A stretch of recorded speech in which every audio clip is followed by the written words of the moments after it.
It was the 17th of Ramadan, in the second year after the migration to Medina.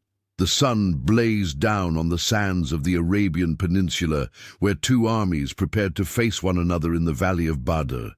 It was a momentous encounter, a struggle between faith and disbelief, power and perseverance, the Battle of Badr.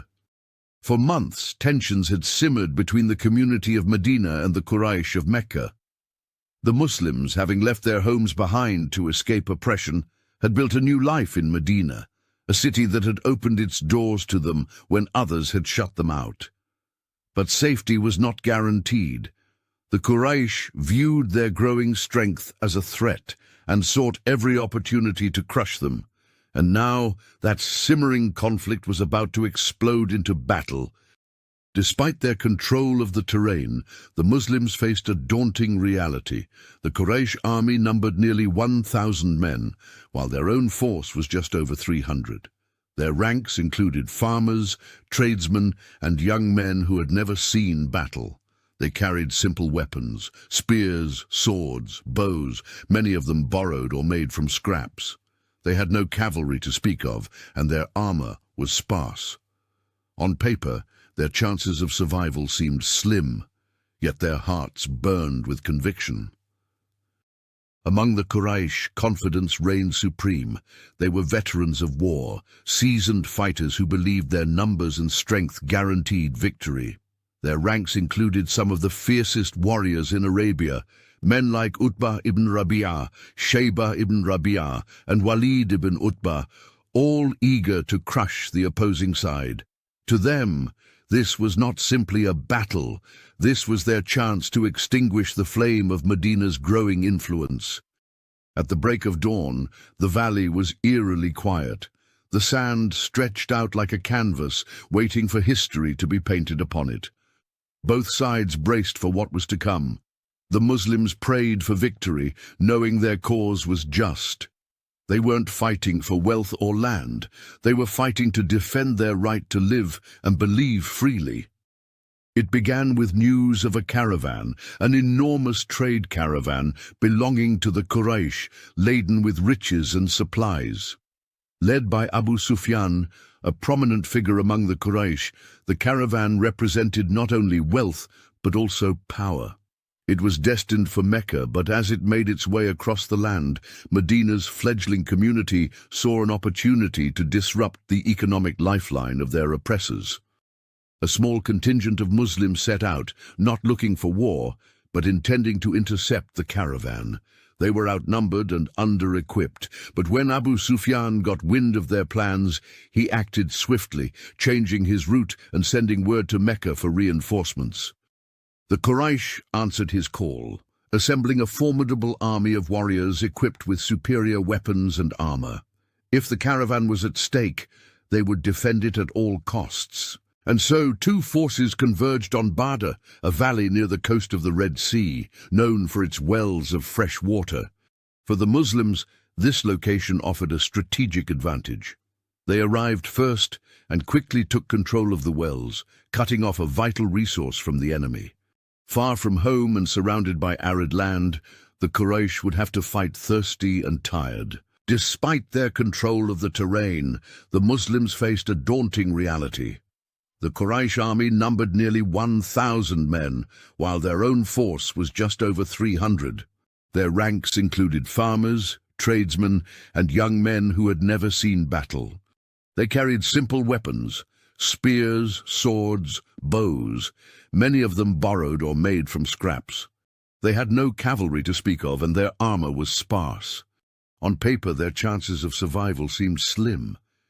Yet, their hearts burned with conviction. Among the Quraysh, confidence reigned supreme. They were veterans of war, seasoned fighters who believed their numbers and strength guaranteed victory.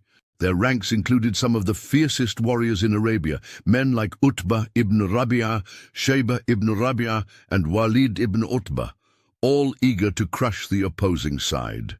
To them, this was not simply a battle. This was their chance to extinguish the flame of Medina's growing influence. At the break of dawn, the valley was eerily quiet. The sand stretched out like a canvas waiting for history to be painted upon it. Both sides braced for what was to come.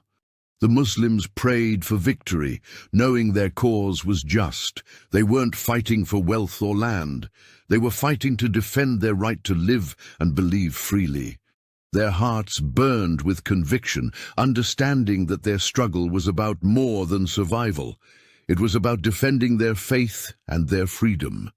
As the dawn broke over the valley, the silence was palpable, a reminder of the momentous struggle that was about to unfold. Swords clashed, arrows flew, and the sounds of battle echoed through the air.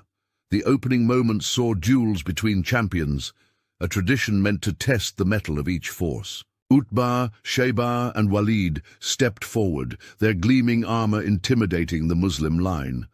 The duels were fierce, but the Muslims held their ground, proving their courage and skill. Every victory in those moments was a source of hope and a testament to their strength of spirit.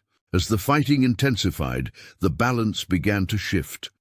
Despite their smaller numbers, the Muslims advanced with strategic precision. They fought not with brute force, but with determination and clever tactics. They used the terrain to their advantage, luring the Quraysh into vulnerable positions. Their unity was their greatest weapon. It made them stronger than the sum of their parts. On the other side, the Quraysh began to falter. Their confidence turned to confusion, then fear, as they realized they were being overwhelmed by an enemy they had underestimated. One by one, their warriors fell, including many of their leaders. Panic spread through their ranks, and soon the tide was unstoppable. By the time the sun dipped lower in the sky, the valley of Badr was quiet once more. The Quraysh survivors fled back to Mecca, their arrogance shattered, leaving behind their dead and injured. The Muslims, though weary and bloodied, stood victorious. Against all odds, they had prevailed. The Battle of Badr was more than a military victory. It was a turning point. It proved that strength wasn't determined by numbers or wealth. It came from belief, resilience, and a united heart. For Medina, the success sent a powerful message. This community was here to stay. No longer were they vulnerable refugees. They were a force to be reckoned with. As the sun set over the valley, the wells of Badr stood as silent witnesses to the courage and determination of those who had fought. And long after the sands had smoothed over the scars of battle, the memory of Badr endured, a testament to the power of faith and the resilience of a people determined to protect their rights. The Battle of Badr remains to this day a story of conviction, strategy, and courage in the face of overwhelming odds. A reminder that even the smallest force can achieve greatness when united in purpose.